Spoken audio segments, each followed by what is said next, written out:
በግንቦት ወር መፈንቅለ መንግስት የተሞከረባቸውና በግንቦት ወር አገር ጥለው የሄዱት የደርግ ሊቀመንበር ሌተናል ኮሎኔል መንግስቱ ኃይለማርያም እንዲሁም በእሳቸው ምትክ በትረ ስልጣኑን የያዙት አቶ መለስ ዜናዊ የተወለዱት በግንቦት ወር ነው። መንግስቱ የተወለዱት ወታደሩን የተቀላቀሉት የመግደል ሙከራ የተደረገባቸው መፈንቅለ መንግስት ሙከራ የተደረገባቸው በርካታ ጀነራሎቻቸውን ያስገደሉትና ሀገር ጥለው የወጡት በግንቦት ወር መሆኑ በእርግጥ ግርምትን ይጭራል። በመንግስቱ እግር የተተኩት መለስ ዜናዊ የተወለዱት ስልጣነ መንበርን የተቆጣጠሩት ከኤርትራ ጋር የተደረገውን ጦርነት ያወጁበት ምርጫ 1997ን ቀልብሰዋል የሚባሉት እንዲሁም የቀድሞውን ቅንጅት አመራሮችን በማሰርና በይቅርታ እንዲወጡ ያደረጉትም በግንቦት ወር ላይ ነበር። ግንቦትና ኢትዮጵያ እነሆ በኢትዮ ተረካችን። በቅድሚያ ግን ቻናላችንን ሰብስክራይብ ካላደረጋችሁ ሰብስክራይብ በማድረግ ብትቀላቀሉንስ ምርጥ መረጃዎችን የምታገኙበት ቻናላችን ስለሆነ። ግንቦት በኢትዮጵያ ታሪክ በርካታ ድርጊቶች የተፈጸሙበት ወር ነው። ኢትዮጵያ በግንቦት ወር ታዋቂ ልጆቿን ወልዳለች፣ ወደማይቀረው ዓለምም ሸኝታለች። መሪዎቿን ወደ ስልጣን አምጥታለች፣ ከስልጣንም ሽራለች። አስከፊ ጦርነቶችን አስተናግዳለች። ከነዚህ ታሪካዊ ክስተቶች በተጨማሪ ግንቦት ያልተለመዱ ክስተቶች የተስተናገዱበት ወርም ነው። ወሩ ካስተናገዳቸው ታሪካዊ ክስተቶች መካከል ጥቂቶችን ብቻ። የግንቦት ወር በክርስትና እምነት ተከታዮች ዘንድ ትልቅ ቦታ አለው ይለናል የኢትዮጵያ ኦርቶዶክስ ተዋሕዶ ቤተክርስቲያን ስንክሳር መጽሐፍ። ምክንያቱ ደግሞ የጌታ ኢየሱስ ክርስቶስ እናት የሆነችው ቅድስት ድንግል ማርያም በወሩ መጀመሪያ ማለትም ግንቦት 1 መወለዷን ተከትሎ ነው። በሮም ነገስታትም ዘንድ አማልክቶቻቸው እነዚህስ መስዋዕት ይቀርብላቸው የነበረው በዚህ ወር እንደነበር ዘባቢላን ፈለን የሚለው መጽሐፍ ያትታል። የግሪኮቹ ማርዱክና የግብፃውያኑ ሲንሻማሽማ ኢሽታር የተሰኙ አማልክቶችም በዚህ ወር የልደት በዓላቸው ተሰይሞ ተዘክረዋል። ወሩ የቁጣ ወር የሆነበትም አንዱ ምክንያት ይህ መሆኑንም ያስነብባል።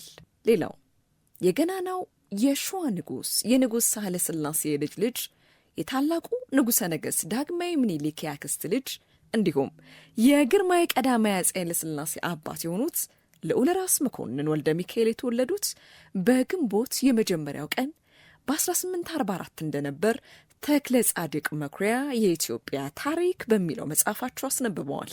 ጳውሎስ ኞኞ አጤ ሚኒሊክ በሚሉ መጽሐፉ የውጫሌ ውል ያስከተለው የትርጉም ለውጥ መፍትሄው ጦርነት ሲሆን ልዑል ራስ መኮንን ሰራዊታቸውን ይዘው ከአምባላጌ እስከ አድዋ በተደረጉ ውጊያዎች ላይ በመሳተፍ ጀግንነታቸውንም አስመስክረዋል። ከቤተ መንግሥት ባለሟልነት ጀምሮ በወታደርነት፣ በጦር መሪነት፣ በግዛት አስተዳዳሪነትና በዲፕሎማትነት በፈጸሟቸው አኩሪ ተግባራት ምክንያት ንጉሠ ነገሥት ዳግማዊ አጤ ምኒልክ የዙፋናቸው ወራሽ ሊያደርጓቸው ያስቡ እንደነበርም ታሪክ ያስረዳል።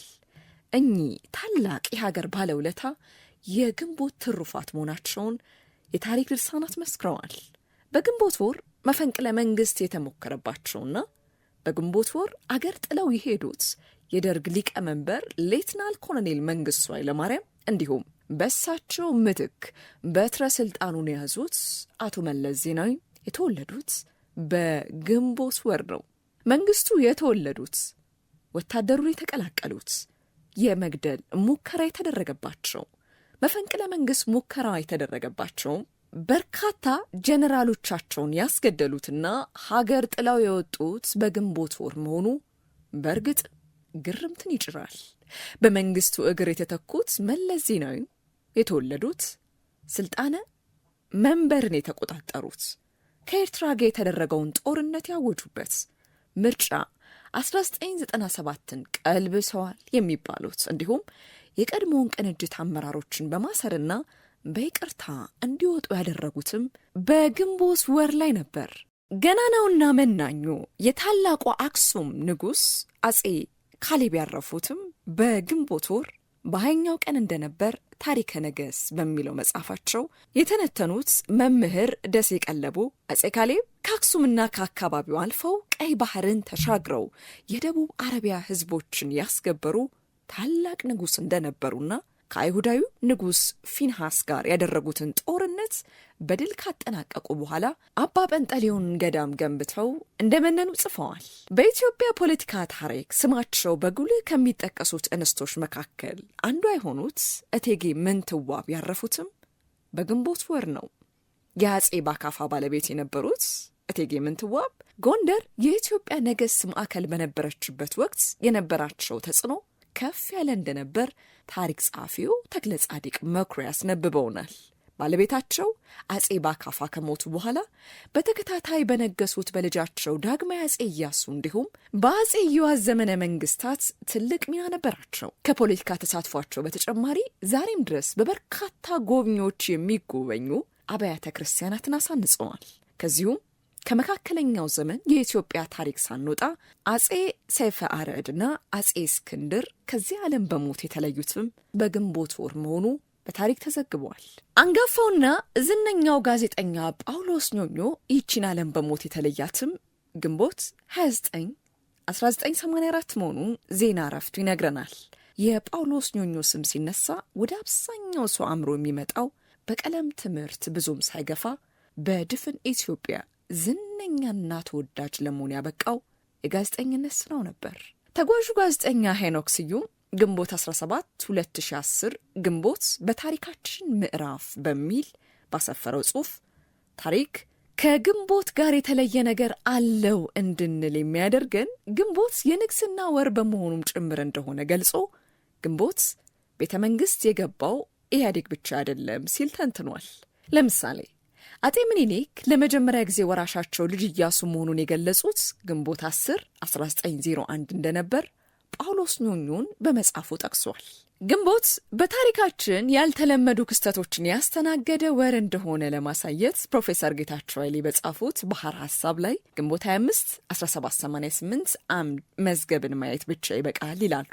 ግንቦትና ምርጫ ግንቦት 7 1997 በኢትዮጵያ ከዚህ ቀደም ከተካሄዱት ምርጫዎች በተሻለ ሁኔታ የብዙሃን ፓርቲ ምርጫ ተካሄደ። ኢትዮጵያውያን በታሪካቸው ለመጀመሪያ ጊዜ በምርጫ ነፃ ለመውጣት በሙሉ ልብ ወደ ምርጫ ጣቢያ የጎረፉበት በዚህ ቀን ነው ሲሉ አልጀዚራና ቢቢሲን ጨምሮ ዓለም አቀፍ መገናኛ ብዙሃኑ ዘገቡ።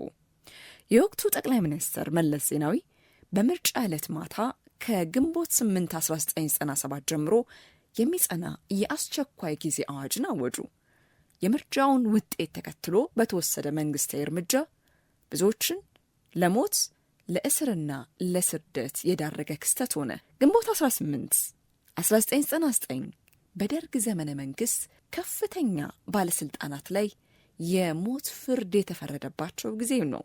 ግንቦት 4 2003 ዓ.ም የሞት ፍርዱ ወደ ዕድሜ ልክ የተለወጠበትም ጭምር። ዝግጅታችንን ከወደዳችሁት ላይክ፣ ሼር፣ ቻናላችንን ሰብስክራይብ ማድረግ እንዳትረሱ። እናመሰግናለን።